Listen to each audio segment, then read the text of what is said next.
Hi అండి, welcome back to my channel. Today మన కిచెన్లో చాలా క్రిస్పీగా పొంగుతూ వచ్చే పూరి, దాని కాంబినేషన్ ఆలూ బఠానీ కుర్మా. టేస్ట్ అయితే చాలా బాగుంటుంది. ఈ రెండింటి కాంబినేషన్లో ఎలా చేయాలనేది వీడియోలో చూద్దాం. ముందుగా ఒక బౌల్లో 3 కప్పులు మైదా వేసుకోవాలి. అలానే 1 కప్పు సూజీ రవ్వ వేసుకోవాలి. తగినంత సాల్ట్ వేసుకొని ఒకసారి మిక్స్ చేసుకోవాలి. ఇలా మిక్స్ చేసుకున్నాక దీనిలో 1/2 కప్పు లైట్గా గోరువెచ్చగా ఉన్న ఆయిల్ని కూడా వేసుకొని ఒకసారి బాగా మిక్స్ చేసుకోవాలి, ఉండలు లేకుండా. ఇలా మిక్స్ చేసుకున్నాక కొంచెం కొంచెం వాటర్ వేసుకొని చపాతీ పిండి కన్నా ఇంకొంచెం సాఫ్ట్గా మిక్స్ చేసుకోవాలి. ఈ విధంగా మిక్స్ చేసుకున్నాక దీనిలో కొంచెం ఆయిల్ వేసి మొత్తం అప్లై చేసి మూత పెట్టి పక్కన పెట్టుకోవాలి. ఇలా బాగా మిక్స్ చేసుకున్న తర్వాత పక్కన పెట్టుకోవాలి. పిండి ఎంతసేపు నానితే అంత సాఫ్ట్గా వస్తాయి. ఇప్పుడు ఒక మిక్సీ గిన్నెలో 1 కప్పు జీడిపప్పులు వేసుకోవాలి. 1/2 కప్పు గసాలు వేసుకోవాలి. 1 కప్పు నువ్వులు వేసుకొని అలానే వెల్లుల్లి రెబ్బలు, అల్లం ముక్క వేసుకోవాలి. దీన్ని అంతా మెత్తగా గ్రైండ్ చేసుకొని పక్కన పెట్టుకోవాలి. ఇప్పుడు స్టవ్ వెలిగించుకొని ఒక కళాయి పెట్టుకొని దానిలో ఒక 100 గ్రామ్స్ ఆయిల్ వేసుకోవాలి. ఆయిల్ హీట్ అయిన తర్వాత సన్నగా తరిగి పెట్టుకున్న ఒక 2 ఆనియన్స్, ఒక పచ్చిమిర్చి వేసుకొని మంచిగా ఫ్రై చేసుకోవాలి. ఈ విధంగా ఫ్రై అయిన తర్వాత సన్నగా కట్ చేసి పెట్టుకున్న టమాటా కూడా వేసుకొని టమాటా అంతా మగ్గేంత వరకు మంచిగా ఫ్రై చేసుకోవాలి.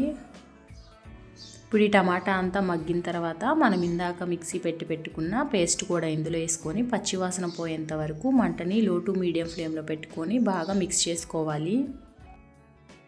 ఇలా 1-2 మినిట్స్ మిక్స్ చేసుకున్న తర్వాత దీనిలో బంగాళదుంపల్ని ఇలా కట్ చేసుకొని పెట్టుకున్న వీటిని వేసుకోవాలి. బఠానీ ఒక 2 అవర్స్ నానబెట్టి క్లీన్ చేసి పెట్టుకున్న వాటిని కూడా వేసుకొని ఒకసారి మిక్స్ చేసుకోవాలి. ఇలా 1-2 మినిట్స్ వరకు మంటని లో టు మీడియం ఫ్లేమ్లో పెట్టి బాగా మిక్స్ చేసుకున్నాక చిటికెడు పసుపు, దానిలో తగినంత కారం వేసుకోవాలి. నేనైతే ఒక పెద్ద స్పూన్తో వేసిన. తగినంత సాల్ట్ కూడా వేసుకొని బాగా మిక్స్ చేసుకోవాలి. ఇప్పుడు దీనిలో పైన లైట్గా కరివేపాకు కూడా చల్లుకొని ఒకసారి మిక్స్ చేసుకోవాలి.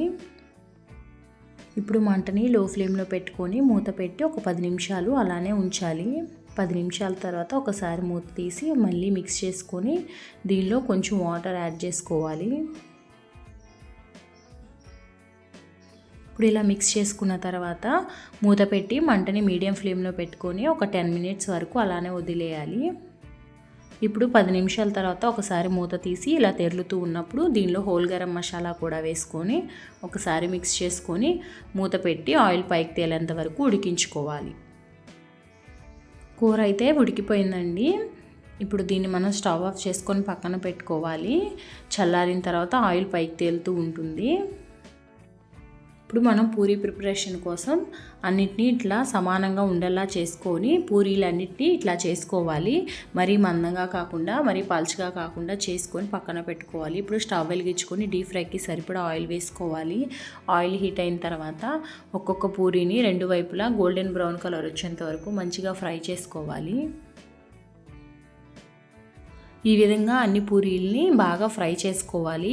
చాలా క్రిస్పీగా టేస్టీగా వస్తాయి, అన్నీ పొంగుతూ వస్తాయి. ఈ వీడియో కనుక మీకు నచ్చినట్లయితే లైక్ చేయండి, షేర్ చేయండి, సబ్స్క్రైబ్ చేయండి. ఇంకా ఏమైనా వీడియోస్ కావాలంటే కామెంట్ బాక్స్లో షేర్ చేయండి.